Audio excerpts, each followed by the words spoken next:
Gonna build a mountain from a little hill.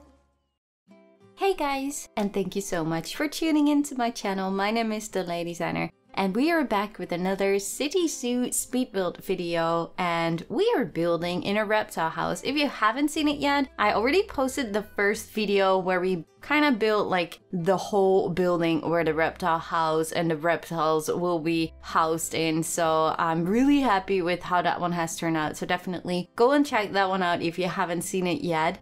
And we are now adding the very first animal in our reptile house, which is the saltwater crocodile, which was in the top 10 of most voted animals by you guys. So hopefully you guys will enjoy. So we basically have two wings in this reptile house. So the first wing we are building in right now will have the saltwater crocodile together with the Nile Monitor, and in the other wing we will have the gharial, algebra giant tortoise, and the Komodo dragon, which was also a very much requested animal, the Komodo dragon, so stay tuned for that. So the idea of the reptile house, the wings will be connected, so the guests will not have to walk back to the hallway to go to a different wing. The wings will be connected with some kind of tunnel system. And the idea is to give them some kind of exploration area, so it won't be super open. Sometimes the path will be closed on one side or the other side. Also to make sure that the game itself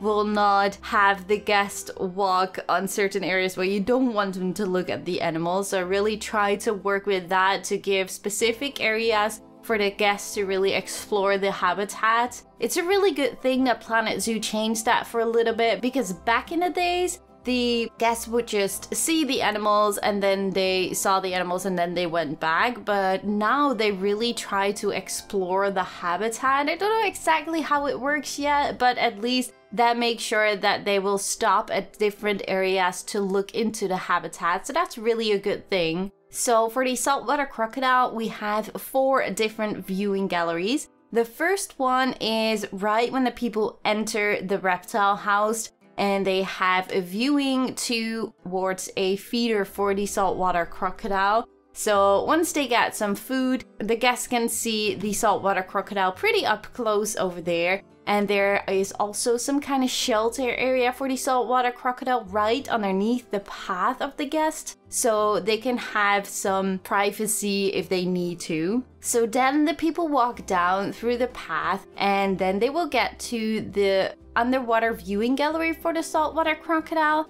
And obviously we use like a lot of rocks and trees and bushes around the sides to really create a bit of a lush feeling around it. Also some green plants into the water, and with the terrain tool, which is quite nice, you can also color it underneath the water a little bit with the grass. I was testing this out a little bit, and it looks really nice and really gets a little bit of a mossy green feeling in the water. So together with obviously the dirty water option you have in sandbox mode, so you can already set the water being dirty, I think it really looks nice and really gives a little bit more of a natural vibe instead of like the very clear normal water. So after that, the path goes up again, and from that higher section, the guests can also look into the Nile Monitor habitat for a little bit, but also into the saltwater crocodile. I closed off one section with more of a planter idea, which I will show you in a bit. So they will not be looking in the saltwater crocodile habitat from that area, but also only into the other section. And from that same raised area, they can also look into a sandy area for the saltwater crocodile, and also more of an overview of the water section they have in their habitat. And after that, the path goes down again to another lower viewing gallery into that sandy area, and they also have like a little peek into the entrance to the water section for the saltwater crocodiles. And I also added some enrichment items there so that the guests can see the saltwater crocodile pretty up close if they are there, obviously. And if the people would walk further from that path, they would see the Nile Monitor habitat, which we will be building in the next episode, of course. So unfortunately, the saltwater crocodile is not swimming in this build. I have no idea what that is. The same goes, by the way, for the Nile monitors. I have not seen them swim at all. But what I did find out is that there is some kind of bug with one of the feeders. And I was looking at it for like 4 minutes, just standing still and having like the keeper's gate in the background together with the feeder.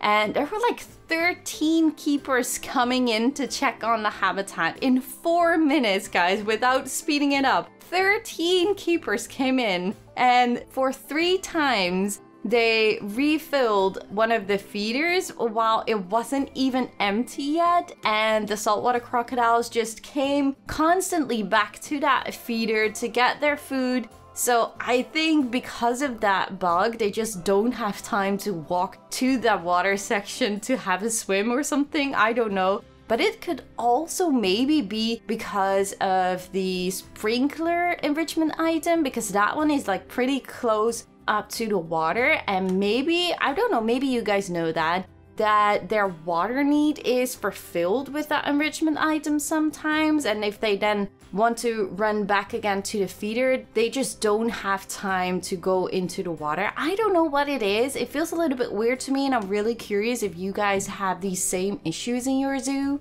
But anyways, what you also will see a lot, as I said, like I try to create some kind of, I use a lot of rocks in this habitat. So I tried to create some kind of planters above the rocks to really get more of a lush feeling. So sometimes you will have a cave underneath it or something else, at least something where the animals can walk underneath. And I tried to create some planters of those rocks to really, create a more natural feeling and a bit of an overgrown feeling, maybe you can call it that way too. And yeah, obviously I just use a lot of palm trees because I really wanted to give this like a bit of a jungle tropical vibe of the whole reptile house. And of course a lot of purple plants to get some variation in the color of the habitat.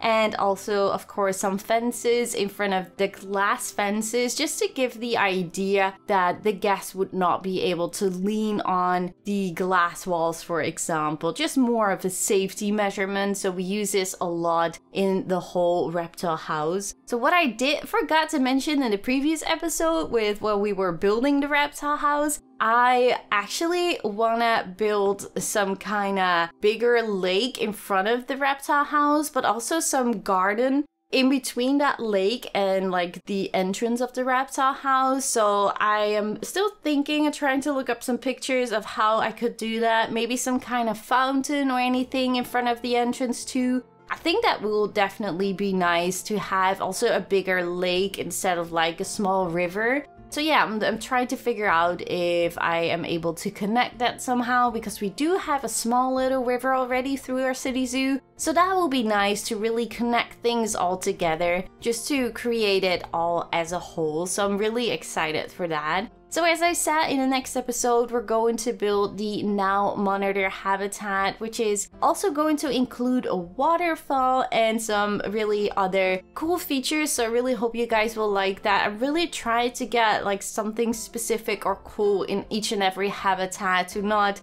have it all exactly the same, even though we will stay in the same style, of course. So yeah, I really hope you like that. We already have some small little baby saltwater crocodiles, so they're super cute, so we'll definitely show them at the end of this video. So yeah, definitely do let me know what you guys think of this saltwater crocodile habitat. Leave a like at the video if you guys enjoyed, because it really does help out the channel. And subscribe, of course, if you haven't already. And if you would like to give some extra support, you may want to consider to become a Fay Fam member with the link in the description. Thank you all so much for watching. I really hope to see you guys all in the next one. Bye guys!